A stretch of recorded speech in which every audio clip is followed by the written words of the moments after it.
At 7:34 in the morning on Monday, August 10th, 2026, the ground beneath western Colombia's coffee-growing highlands broke loose.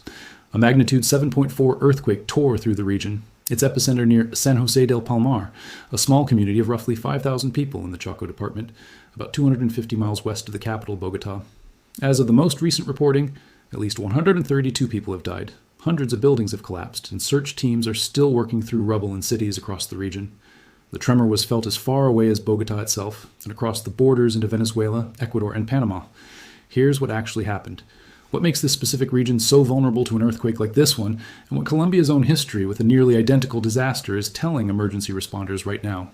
The scale of a magnitude 7.4 earthquake is worth understanding precisely, because the number alone doesn't convey what actually happened on the ground. The magnitude scale is logarithmic, meaning each whole step up represents roughly 32 times more energy released. Not simply a proportionally bigger shake. A magnitude 7.4 sits well into what seismologists classify as a major earthquake, capable of causing serious, widespread damage across a broad area when it strikes near a populated region, which is exactly what happened here. According to the U.S. Geological Survey, the earthquake's location placed it directly beneath one of Colombia's most densely populated and geologically active corridors, in cities including Pereira, Manizales, and Cali, the country's third largest city, all sustained significant impacts, despite sitting a meaningful distance from the epicenter itself. The damage reports coming out of the region reflect exactly that scale. In Cali, search teams and civilian volunteers have been working through the remains of collapsed buildings, passing broken concrete and rubble down long human chains in the search for survivors and the missing. The Manizales Cathedral sustained visible structural damage. Hospitals and schools are among the buildings reported collapsed or seriously damaged in the hardest hit areas, a particularly dangerous outcome given that hospitals are exactly the infrastructure. A disaster response depends on most in the hours immediately following an earthquake of this size. Colombia's newly inaugurated president, Abelardo de la Espriella, who had been sworn into office only days before the earthquake struck, announced he was directly assuming leadership of the emergency response and declared a national emergency later the same day, traveling to the capital to coordinate the government's response directly. International aid has already begun mobilizing. World Central Kitchen, the disaster relief organization founded by chef José Andres, activated its emergency food network to deploy aid into the affected region, working with local restaurants and existing networks already on the ground in Colombia. That kind of rapid activation matters enormously in the earliest days after a disaster like this one, when displaced families and rescue workers alike need reliable access to food and water while formal infrastructure remains disrupted. To understand why this specific corridor of Colombia is so exposed to an earthquake like this, you have to understand the tectonic setting the entire country sits on top of. Colombia sits at a genuinely complicated junction where several tectonic plates meet, the Nazca Plate, the South American Plate, and the smaller Caribbean Plate all interact in this general region, with the Nazca Plate being forced underneath the South American Plate, along a subduction zone running down the Pacific coast.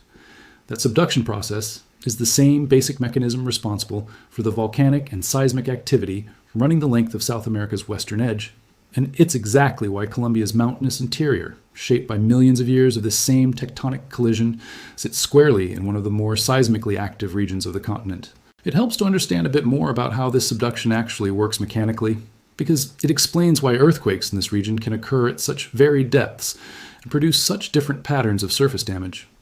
As the Nazca Plate grinds beneath the South American Plate, it doesn't slide smoothly and continuously. It typically locks in place for extended periods while stress slowly accumulates along the boundary between the two plates, then releases that built-up stress suddenly in the form of an earthquake once the accumulated strain finally exceeds what the rock can hold.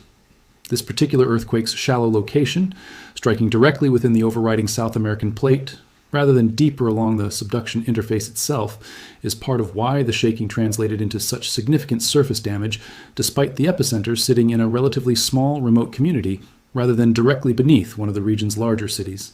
Shallow crustal earthquakes like this one tend to deliver their energy to nearby communities with far less distance for that energy to dissipate through the surrounding rock, compared to a deeper earthquake occurring along the subduction zone itself, which is exactly why cities dozens of miles from the epicenter, including Pereira, Manizales, and Cali, still experienced serious, structurally significant damage. According to data compiled by earthquake monitoring services, Colombia experiences roughly 13,000 recorded earthquakes in an average year, though the overwhelming majority are far too small to be felt.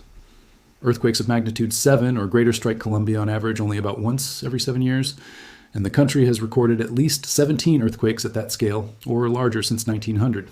making Monday's event a rare, though not unprecedented, occurrence for the region. There's a specific, deeply painful historical parallel that Colombians in this exact region are living through again right now. On January 25, 1999, a magnitude 6.1 earthquake struck Colombia's coffee-growing region, killing 1,185 people and injuring more than 8,500, according to data from Colombia's National Administrative Department of Statistics. Nearly 36,000 homes were destroyed. Nearly all of that devastation, roughly 921 of the deaths, was concentrated in the city of Armenia, in the same western mountainous coffee-growing region now once again among the hardest hit areas. Carlos Atuesta, a professor at Colombia's National University, told CNN that he remembered that 1999 tragedy clearly, and that watching it effectively repeat itself in Pereira and Manizales, cities in that same broader region, is something he almost doesn't want to think about. That 1999 disaster fundamentally changed how Colombia prepares for earthquakes going forward.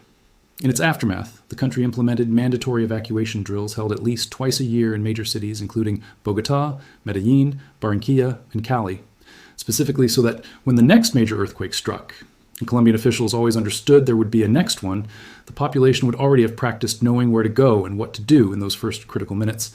It's worth understanding why a magnitude 7.4, despite being significant, isn't automatically catastrophic on the scale of the very largest earthquakes recorded globally, while still being genuinely devastating for the specific communities directly beneath it.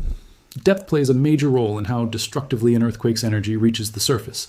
A shallower earthquake delivers more of its energy directly to structures above it, with less distance for that energy to dissipate through the surrounding rock, while a deeper earthquake of the same magnitude tends to produce less intense shaking at the surface, spread across a wider area instead. Local geology matters just as much. Colombia's Andean coffee region sits on a mix of volcanic soil and mountainous terrain that can amplify shaking in certain areas while dampening it in others. Depending on the specific composition of the ground a community happens to be built on, which is part of why damage reports from a single earthquake can vary so significantly between towns that are otherwise not that far apart geographically. Building construction standards matter enormously too, arguably as much as the earthquake's raw physical parameters. Colombia has made real, documented improvements to seismic building codes since the 1999 Armenia disaster, specifically because of the lessons that tragedy forced the country to confront. But building code improvements take time to fully take hold across an entire country's existing infrastructure. Newer construction built to updated standards tends to perform meaningfully better during a major earthquake than older buildings that predate those reforms, which is part of why disaster response efforts in the immediate aftermath of an event like this one so often concentrate around historic buildings, older residential neighborhoods, and public infrastructure like hospitals and schools that may have been constructed well before the most recent generation of seismic safety requirements. The aftershock sequence following a major earthquake like this one deserves attention too, because it directly shapes how rescue operations have to proceed in the following days. Large earthquakes are reliably followed by aftershocks, smaller earthquakes occurring along the same general fault system as the crust readjusts to the sudden release of built-up stress. Those aftershocks pose a genuine ongoing danger, specifically to rescue workers and survivors navigating already damaged buildings, since a structure that survived the main earthquake with serious but non-fatal structural damage can sometimes collapse entirely during even a moderate aftershock. That's precisely why search and rescue teams operating in disaster zones like this one have to work carefully and deliberately rather than rushing, constantly reassessing the structural safety of a damaged building. Before sending people inside to search for survivors, a genuinely difficult balance between urgency and safety that defines the entire early phase of a disaster response, like the one currently underway across Western Colombia. International aid has already begun mobilizing beyond World Central Kitchen's response alone. Neighboring governments and international disaster relief organizations typically move quickly to offer assistance following an earthquake of this scale, given how rapidly search and rescue capacity, medical supplies, and temporary shelter infrastructure can become strained in the earliest days after a major disaster. Colombia's own Directorate of Risk Management and Disaster Response, the government agency responsible for coordinating the country's overall emergency response, has been managing the deployment of search and rescue teams, medical personnel, and emergency supplies into the affected Chocó, Risaralda, and Caldas departments, the specific regions bearing the brunt of the damage. Coordinating a response across multiple mountainous departments simultaneously presents its own genuine logistical challenge, since the same rugged terrain that makes this region so scenic and agriculturally significant, it's the heart of Colombia's coffee industry. also makes road access to some of the more remote, harder-hit communities considerably more difficult in the aftermath of an earthquake that may have damaged roads, bridges, and other transportation infrastructure connecting them to the rest of the country. The monitoring infrastructure tracking this earthquake and its aftermath deserves some explanation too, since it's directly responsible for how quickly the world learned the scale of what had happened. Colombia's National Seismological Network, along with the U.S. Geological Survey's Global Monitoring System, detected and located the earthquake within minutes of it occurring, providing emergency responders with an initial estimate of the epicenter's location, depth, and magnitude almost immediately, well before any on-the-ground damage reports could possibly have reached officials from a remote community like San José del Palmar. That rapid initial detection is what allowed Colombia's government to begin mobilizing its emergency response within hours rather than days, even before the true scope of the damage in the hardest-hit, most remote communities had become fully clear. Since the initial earthquake, monitoring networks have continued recording a stream of related seismicity across the region, including a further magnitude 4.4 earthquake in the Chocó department in the days following the main event, part of the broader Aftershocks sequence. Seismologists expect to continue, gradually decreasing in both frequency and magnitude for days or weeks following an earthquake of this size. There's also a broader regional pattern worth being honest about without overstating what it does or doesn't mean. This earthquake arrives roughly 7 weeks after a different, similarly devastating earthquake sequence struck Venezuela in late June, an event that killed thousands and remains one of the deadliest seismic disasters the region has experienced in generations. Both events sit broadly within the same general zone of tectonic activity along the northern edge of South America, where the Caribbean, Nazca, and South American plates all interact in a genuinely complex way. It would be inaccurate and misleading to claim these two earthquakes are directly mechanically connected. They occurred on different fault systems at different locations, driven by different specific stress accumulations within that broader tectonic zone.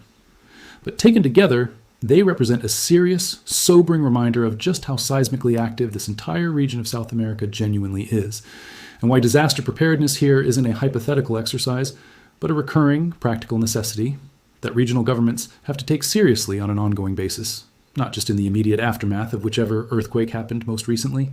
As search and rescue operations continue across western Colombia, officials have indicated that the full scope of the damage and the final toll in both lives lost and homes destroyed will likely continue to become clearer over the coming days as crews reach areas that remain difficult to access, particularly in more remote and mountainous parts of the affected region near the epicenter itself. Colombia's evacuation drills and updated building codes, direct products of the lessons learned from 1999, appear to have played some role in preventing this earthquake's toll from climbing even higher, though that's a genuinely difficult comparison to make with any precision in the midst of an active, ongoing response. What's clear right now is that communities in Colombia's coffee-growing highlands are once again living through the exact kind of disaster their region has experienced before, with the added, painful weight of a nearly identical tragedy from 1999 still within living memory for many of the people affected. Our thoughts are with everyone affected in Colombia right now. We'll continue following this story closely as verified information comes in over the coming days. Thank you for watching.